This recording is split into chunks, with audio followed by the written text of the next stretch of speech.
What's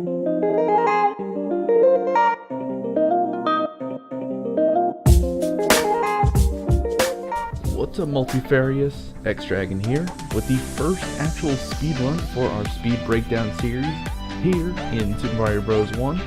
This is part 1 of a 2-part episode. We'll be showing off worlds 1 through 4 in this video, and worlds 5 through 8 in the next one. Leave a comment below if this is how you want all these, I guess, longer videos to be. Whether you agree with this kind of format or not, just, leave a comment in the comment section down below. Anyway, let's get started. So starting off, World 1, we already have a comparison between two different routes. We have the route that will be going into the pipe, shown on the main screen, and in the smaller screen we have the actual playing the level route. And the actual level is a bit longer than it is to actually go through the pipe section, and it's mainly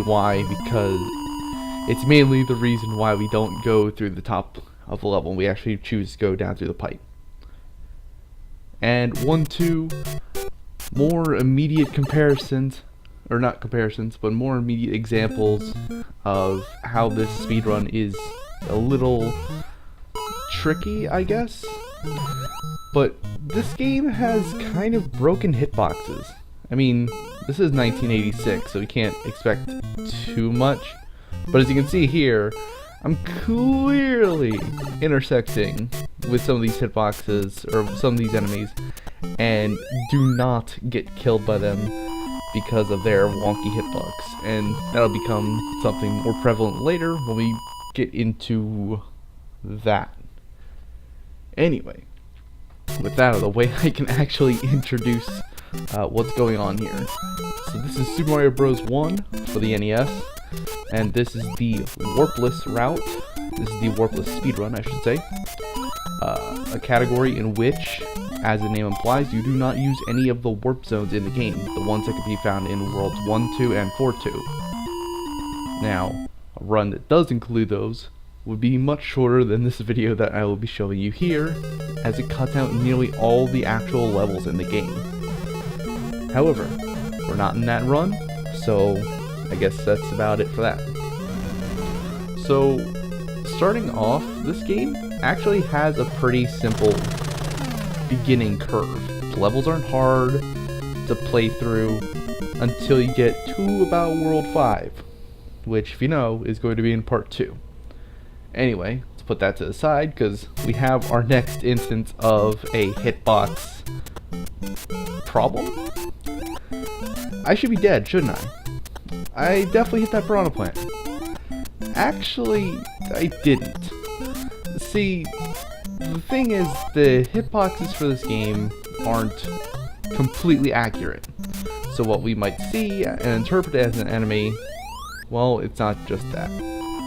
So what you would think is a hitbox like this actually turns out to be this kind of a small area of a hitbox. That red area, that's about the actual hitbox of a prawn plant. So that's why we're able to jump over them at full speeds and actually get what was called, well, what we did there, which was called a pipe jump, which we get very close to getting touched by the piranha plant, but it's a very, I wouldn't say it's a very simple trick to learn. It's very, you just sort of start feeling the motion for it. However, that's something to get into completely different territory. It's more of a prominent trick with the later levels. 6-2 more, yeah, 6-2 has the best usage of it, although you won't see any of it here in this series, I guess. Anyway, moving on. So we're already on 2-3, but I want to talk about 2-2, because 2-2 has the first, I guess, true instance of RNG, which would be random number generated things, or well, would just be called randomness. So the way that the fish spawn is completely random. We have no idea how to control it or at least I don't, and they just sort of spawn wherever they want. The level could be done much faster than what it was actually showcased, but however, we got some pretty unfortunate patterns and had to slow down for them. But that's kind of what's just gonna have to happen. Things are random in this game. Not everything is 100% certain.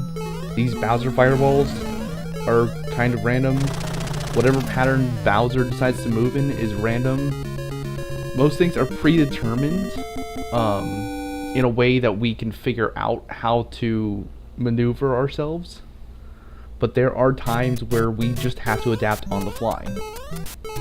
So here we have 3-1, and we have a failed attempt at a pipe jump, one that actually didn't kill me. Typically when you fail a pipe jump, you'll just run into the piranha plant and die. Not the case here, but, you know. So, World 3 is sort of where things are just simple and just run through the level. I mean, all of them have been. But World 3 kind of exemplifies that, especially with 3-2 here. 3-2 is literally just run right and press A every now and then. There's no tricky platforming, there's no, you know, giant groups of enemies to avoid, there's no randomness, it's just get through the level. So, I guess I'll go ahead and take my time here and mention some facts about this run. Like the current record for this category, which is any percent, or no, not any percent, this is warpless. The current time for this is 19 minutes and 12 seconds, set by Blubbler. He is a newer speedrunner, surprisingly, who has been getting some very good times in this game, who just set the record the week I recorded this, I believe. Anyway, so the record for this category is 1912. So I mentioned earlier any percent, the category that kind of just skips all the levels. That's really the only other category for this game. I mean, there are lots of, you know, fake categories like beat the game Mario and Luigi, like having play 2-player and beat the game as both Mario and Luigi. Beat both quests, which after you beat the first round of the game, you can go through the game again, instead with all the enemies replaced with Buzzy Beetles. And so on and so on, I guess. Some of the prominent runners for this game include Blubbler, as I just mentioned. He's the current any percent and warpless world record holder, as I also mentioned. Darbian, who has been grinding out his any percent attempts lately. Roopert, who is a old school, one of the guys who got me actually into speedrunning this game. So was Darbian. Nickj 109, another prominent runner. He's got good times in this game. And Andrewg, who was the former any percent and warpless world record holder until Blubbler came in, but he is still an excellent runner. He's got amazing times in this game, and most of the people that are, well, that I'm mentioning here do have really good times in this game, and I will link their streams into the description below. Anyway, we're starting to near the end of this video, so I guess to wrap this up, the first part of this game, these first 4 worlds are not hard. They're vaguely, well, they're not vaguely, they're fairly simple. There's not really any complex tech. It's just playing through the level and seeing where movement can be optimized. But once we get into World 5, we'll start to see the differences between the first part of this game and the second part. However, we're at 4-4 right now, so I will go ahead and take this time to thank you for watching. Thank you, Multifairies, for hosting this video, and I hope to see you all for part 2, where we go over Worlds 5 through 8 of Super Mario Bros. 1.